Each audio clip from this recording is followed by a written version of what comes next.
Mark Henderson, President, Chief Executive Officer, and Director at Laramide Resources. It's a pleasure to have you on today, Mark. How are you doing? Yeah, great, Aaron. Good to see you again. Yes, I'm excited to be talking about the company. So can you start by giving us an update on the company, telling us everything that you've been up to since we last spoke, which was, I think, at least a year ago? Yeah, I'm surprised it's been that long, but it's been Hmm. been a very busy year. The space that we're in is getting more and more popular, obviously, as nuclear kind of gets back into the conversation.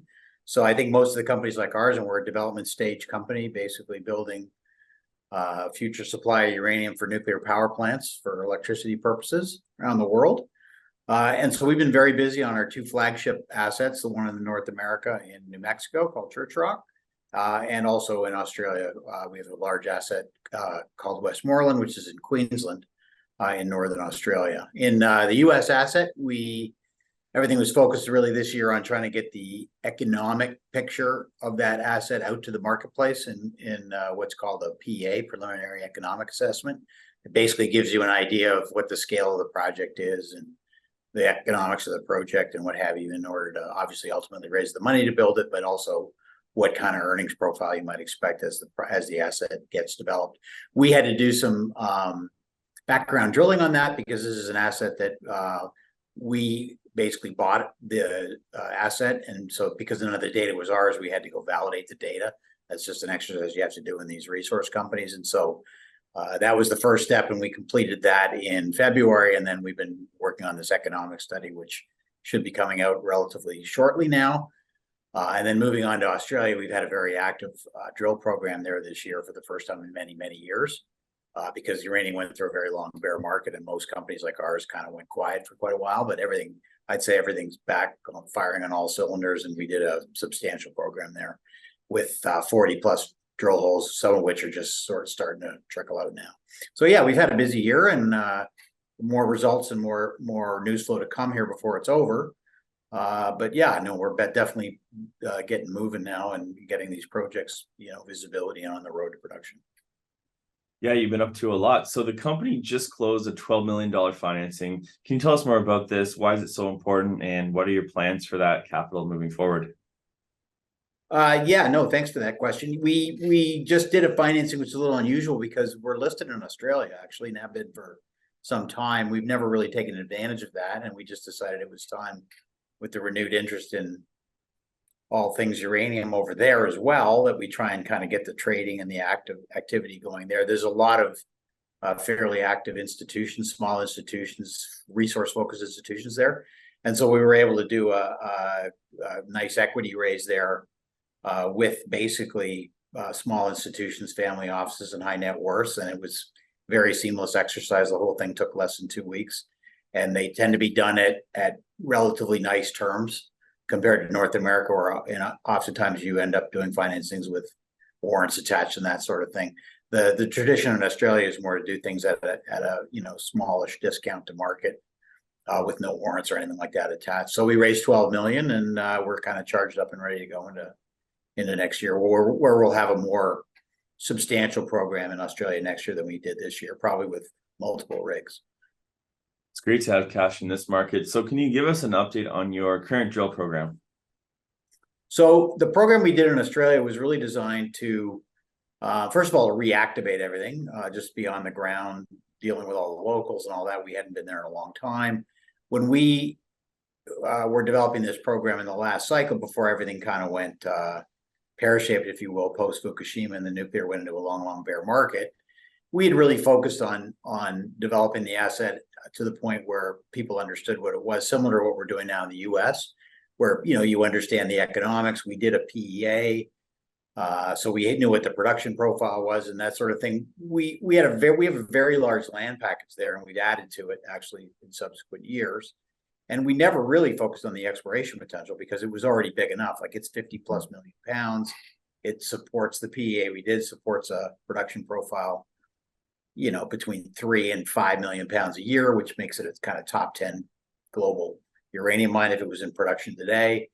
But there were an awful lot of what you would sort of consider low-hanging fruit on the exploration front, satellite type deposits and that kind of thing, because we're talking about an open pit operation. And so we just kind of went and said, let's go back and have a good crack at all the these kind of easy targets that we have in places where we can bump the resource. And so that's really what we focused on. So we drilled 4 discrete targets, a couple of which had never been drilled before, and a couple of which are probably more like infill expansion type targets. We've only released results from the one target, which is called the Amphitheater. And that target is 10 miles from the nearest other open pit deposit that'll be in the production plan.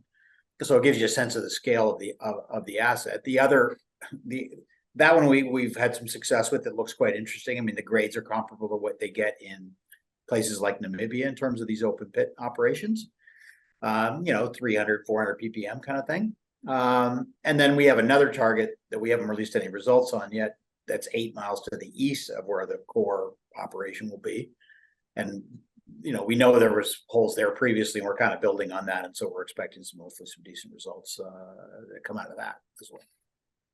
Sounds great. So, the uranium market has experienced some volatility over the last few months. Can you give us your outlook for 2024, along with telling us what you feel will drive the market forward from here?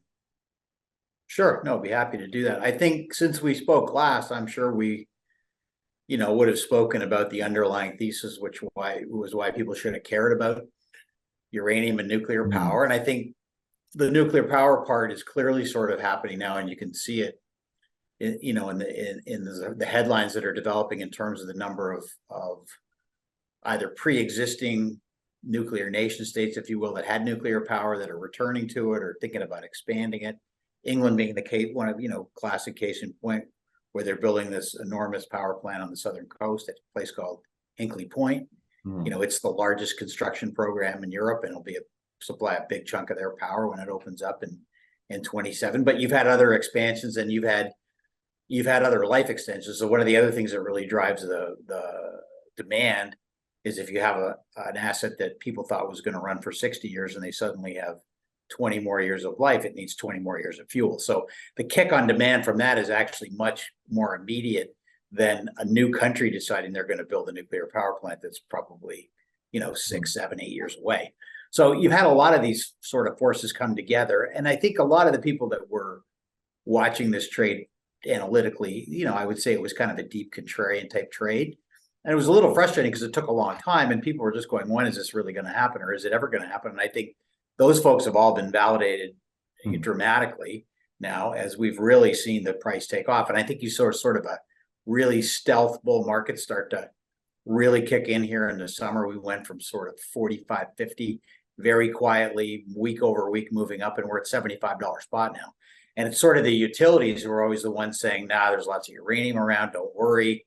We always manage to keep the plants full. And they're the ones now that are really kind of in scramble mode. So I think we found a nice kind of equilibrium up here around $75. We used to, on our side of the table, the potential supplier side, there was always this concept about the incentive price you needed in order to get new projects to sort of start coming online, because obviously they need a return. And that number for the longest time was $65. I think we're kind of in the process now of resetting that number somewhere higher. I can't tell you where it's going to land, but consensus wise, but maybe $75, $80, something like that. And most of the projects that are in these development companies now will work quite nicely at those prices. So there are people calling for crazy numbers out there like 200. I'm probably not in that camp, but I do think slow and steady is probably the order of business here now going forward. The utilities, the market is legitimately really this tight. We had a lot of one-off kind of problems that hit the tape this summer, including coup in Niger, things like that. And so, yeah, this market is, it's not going to, the supply demand thing didn't get in this place quickly, we won't get out of it quickly. So I think for stocks like ours, the biggest driver oftentimes is the macro and the uranium price, because, it drives a lot of the flows into things like ETFs and everything, and that gets people excited, it drives the brokerage firms. So we're in a kind of a happy place right now, and I think that's probably going to continue. And now we're obviously also doing things on a company-specific level in terms of deliverables that I think are going to make the market, reasonably happy and give us a possibility of a revaluation as we deliver these news flow into the marketplace. Thanks for breaking that down, Mark. That's very interesting. So, where's the best place for investors or prospective shareholders to find out more information on the company? Where should they go after this video? Well, obviously our website is a good place to start at laramide.com. And for general nuclear information, the World Nuclear Association is a great place if you want to get a bigger sense of, how big a role nuclear plays in the world and where all these power plants are and where all the future demand is coming from. That's a pretty good, that's probably the authoritative source out there. Great, Mark. Well, thank you so much for all that info. Best of luck with your operations as we go into 2024. And I look forward to having you back on for more updates in the future. Yeah, thanks, Aaron. Appreciate the opportunity to talk today.